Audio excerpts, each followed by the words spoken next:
everybody, it's Molly from The Prepared Performer, and we have a special guest today that I'm so excited about. He's one of my most favorite people in the whole world. This is Andrew Byrne. Yay! Hi. He's my voice coach and voice specialist extraordinaire. He has loads of amazing credits and played in the Pit for Les Mis and all kinds of awesomeness. He plays lots of auditions in New York, but he's also like the nerdiest vocal scientist I know. And it's my favorite thing to do is to talk to him about words that I can't pronounce. So I asked him if he could share a little bit about eliminating breathiness in your sound and really getting your vocal cords to connect when you sing. I like to talk about a balloon and how if you have a balloon that's full and you let it goes, right? And if you pull on the balloon, it goes, makes that really loud noise. And our vocal cords kind of do the same thing. So Andrew has this thing called a moveable larynx that he made. And I want you to tell us all about it and about tilt, which we're going to talk about today. Sure. So this is what Molly was just talking about. I just made this to show some movement in voice. A lot of models that you'll see for a larynx is just kind of like a static thing that sits there. But we're singers and we need to actually often see stuff in movement. And that applies to what we're talking today about breathiness. So in case this is new for you guys, let's just take your hands together if you're watching this like this. You're just gonna move your hands like this. So when we breathe, that's what our vocal cords look like. They're like a little V in our throat, just to find where they are. If you're a guy, you wanna find your Adam's apple, which is the thing that like sticks out a little bit. If you're a female, you can find that, but most females are gonna naturally go to the bump that's below that. So that's this little guy down here. My fingers are on that. This is called the cricoid. The low one is C-R-I-C-O-I-D. And the top one is the thyroid cartilage or the Adam's apple. So that's just kind of to orient yourself to know where your voice is actually located. And they're this little V that's like we just did with our hands there, right behind there. They're really small. So if you look at your thumbnail for 1 second in your hand there, you can know that they're about the length of your thumbnail. So they're really, really tiny. It's kind of the coolest instrument in the world because it's real small, but really versatile. About the depth of a penny when we are in chest voice, when we're doing our big sounds in chest. So it's just good to be aware of the size of it and go, it's little movements in that area have big payoffs in terms of sounds. So there are 4 basic positions that your vocal cords can take. We're just going to go through them real quick. So clap your hands together like this and say ah, ah, ah, ah, ah, ah. And if you want to also take your hand on your chest while you do that, ah, ah, ah. And you'll feel like a rumble feeling down there. So that's what we would know as chest voice. And as you can feel, your chest actually rumbles. But to be real specific, it's actually called thick vocal cords because they thicken up like where hands just did there. And to be real accurate, they go like that. So the bottom layer touches then the top layer like that. And that's why it vibrates down into your chest because you actually have contact on the bottom of your cords, goes down your throat into your chest. Awesome. And then take your pointer fingers together like this, touching and go, you, you, you. You, you, you. So that's head voice or thin vocal cord. So the cords have now peeled off like that, just the top layer is touching. So that's what... They go like this? They go like that, yeah, they go like that. Okay. So a soprano voice for a female or a heady sound for a guy is that.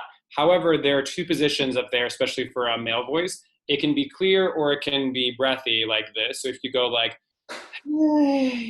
that, like a sigh, that's my cords apart actually, and that's what a breathy quality is. The technical voice word for them is stiff vocal folds because they don't actually move very much. We watch it on a camera at the doctor's office, kind of looks like that. They don't actually ever come together, just enough coming in to make a sound, but not full contact. So we wake up in the morning being able to do this, that kind of quality, that stiff fold quality. And most of us wake up speaking in our chest voice or thick chords. So our goal as singing folks is to actually be able to find enough stretch in our vocal cords so that we can make clear sounds that go high. And that's where the idea of tilt comes in. So I'm going to show it to you guys in this little guy here. So just to reorient yourself, your finger, if you're a guy, it's probably there. If you're a female, it's probably down there. You're going to either go down from the upper place or up from the lower place until you feel this little indentation. My fingers are in it right now. It's between these 2 cartilages. Is that it? Like, did I make it show? Let me see. I think so. That looks right. Yeah, that's right. This is a little space called cricothyroid. It's just between the cricoid and the thyroid, hence the name. And this is a muscle that most of us do not use when we're talking. So we have to come to our voice lessons, our singing lessons to actually exercise this muscle. It looks like this when it activates. It actually pulls or tilts out like that. Just look from the top there for 1 second, if you can see that. So there are the vocal cords in there in white. And if they're kind of loose in there, they get airy. So it's like if they're not very stretched, they're just pulled apart like that.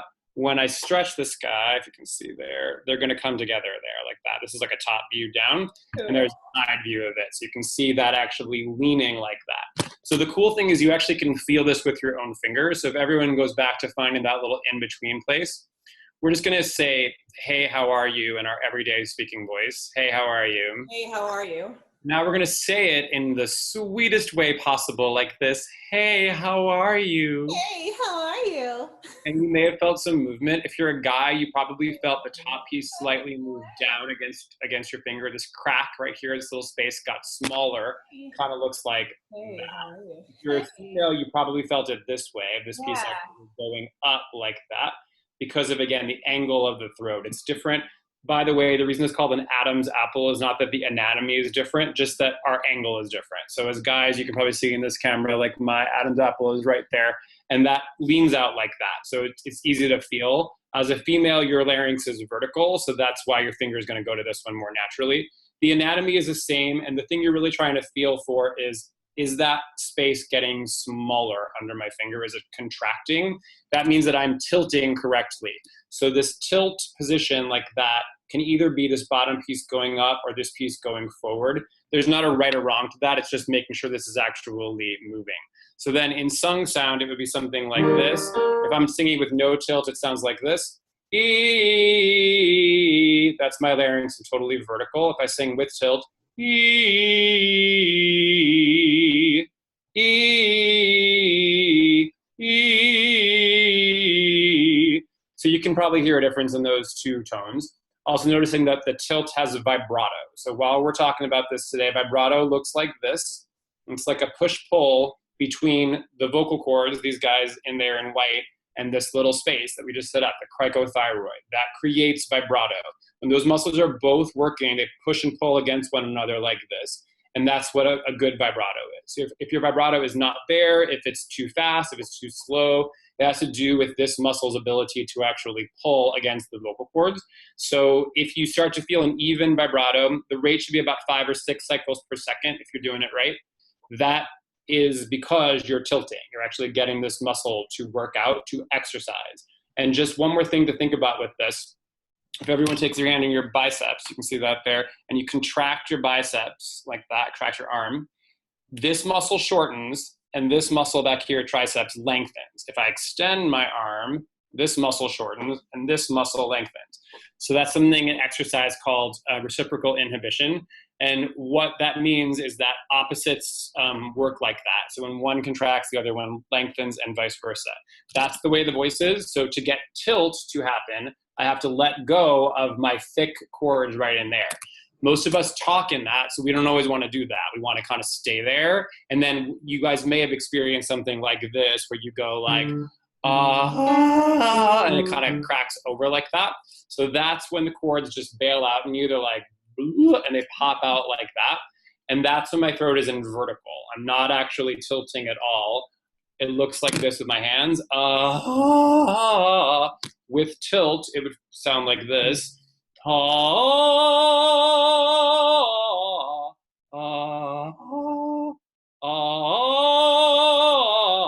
So less breathy, right, in that second one. Sound actually coming out. And I can literally feel my throat leaning like that. Something's actually happening inside my throat. And why it's good that all you are watching this take voice lessons is that this is a training thing. We actually need to train this muscle. It's like going to the gym for this little muscle right here. And most of us don't use this, like I said, when we talk, unless we spoke like this, which most of us don't. So we have to actually use our singing time to strengthen this part of our voice. And that's why it's also so important to do daily exercises in addition to meeting with your voice coaches. Amen. So here's the deal. If you only do this in your voice lesson, your body will not remember. You have to actually repeat the form outside, because then your brain starts to go, oh, you meant to make that permanent instead of just in my lesson. And then when the heat is on and when I'm nervous in an audition, my body remembers it. So the goal is to certainly on a daily basis be finding that form for yourself, because then you will actually be strong and your body will actually remember and own that shape internally, the tilt quality. And that will become your habitual place instead of. That's right. It should require no thought. It should become automatic for you to actually do that. And that's why you go to someone like Molly to actually train you, because you need a lot of repetitions, and everybody needs a coach. There's no human being on this earth that does not need someone to watch them and listen to them, because we're in our own bodies. We can't always tell what's actually happening. So we need someone with trained eyes and ears to watch us and go, oh, you need to do this. And that's how we actually improve. I like it. Any questions? There's a couple of different exercises that are really great for helping you to be able to achieve tilt. And I think what you just said is one of the hardest things, because it's not like you can say to someone who's playing piano, like, all right, so lift your fingers, don't play with them like this. It's all internal. And so to say to somebody, hey, you really need to, your cricothyroid needs some yeah, that's like way easier said than done. So can you just share like two of your favorite, or your two favorite exercises to help achieve tilt? You mean like a vocalizing pattern, or what to do to actually achieve it? Let's do like what to do to actually achieve it. Okay, sure. Yeah. So if you are someone who's a kinesthetic learner, it may help you to actually, like I said, just physically touch it to know if it's actually exercising or not, because you can feel that stretching. Yeah. I'm going to grab one little prop. Hold on. Okay.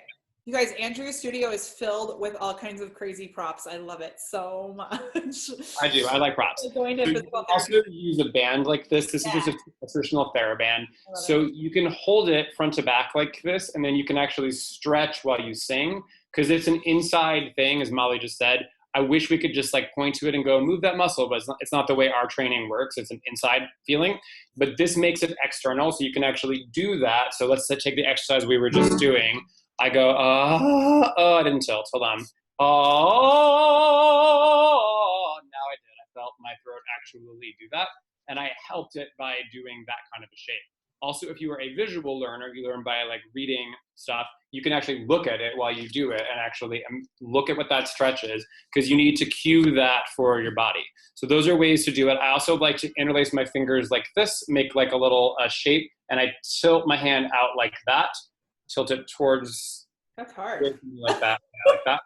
So that leaning feeling like that is what we have to actually do. Yeah. So another way to kind of cue that physically for yourself is to do that. And then in terms of vowels, it's best to try it on oo and e first, because vowels have pitch to them. If you listen to this for a second, you can hear those notes as I do that, right? It goes e, a, o, oo. That shows you that vowels are a pitch. And the low pitch that you hear on the e and the oo, that means it goes into head voice or thin folds easier. So when I warm up my tilt, I probably want to start on that. I chose ah because that's a challenging exercise for a lot of people. But to make it easier for yourself, e, e, no tilt, e with tilt. So I could do that on an e or on an oo. That's going to be an easier starting place for most people to learn how to do that. Do you find that the vowel e or oo, also there's something about the shape of it inside your mouth that helps the tilt to happen too, or is it just? Yeah, especially oo. So a longer tube, the tube actually lengthens, and so as I do that. Echo. Sorry, I'm getting an echo back on my end. I'm gonna keep talking. Is it echoing on your end? A little bit. It's okay though. I can still hear you. I'm echoing myself. Okay. But basically, as I lengthen the tube, I make tilting easier. So if you're having a hard time doing it, you could try a couple things. You could actually take your fingers like this and make a really like narrow round mouth like this,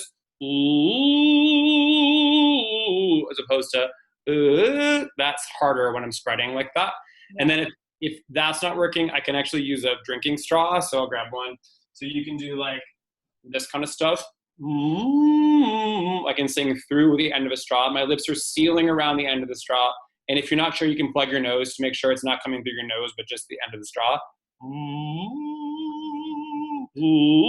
That helps me feel that length in there.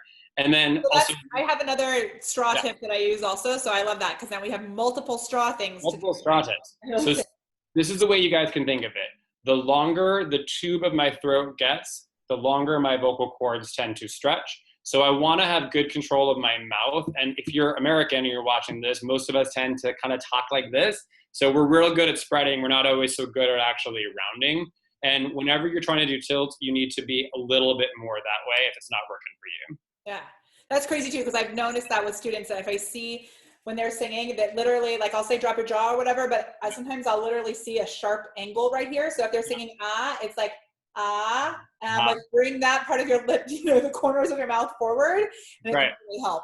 Yeah, focusing the two tends to help it be easier to actually find the tilt. Totally. Awesome. I love it. Okay. So that's our super duper amazingness from Andrew today. Thank you so much, Andrew. I'm going to stop the recording. Bye, guys. Good luck. Performers. Hooray. Mm-hmm.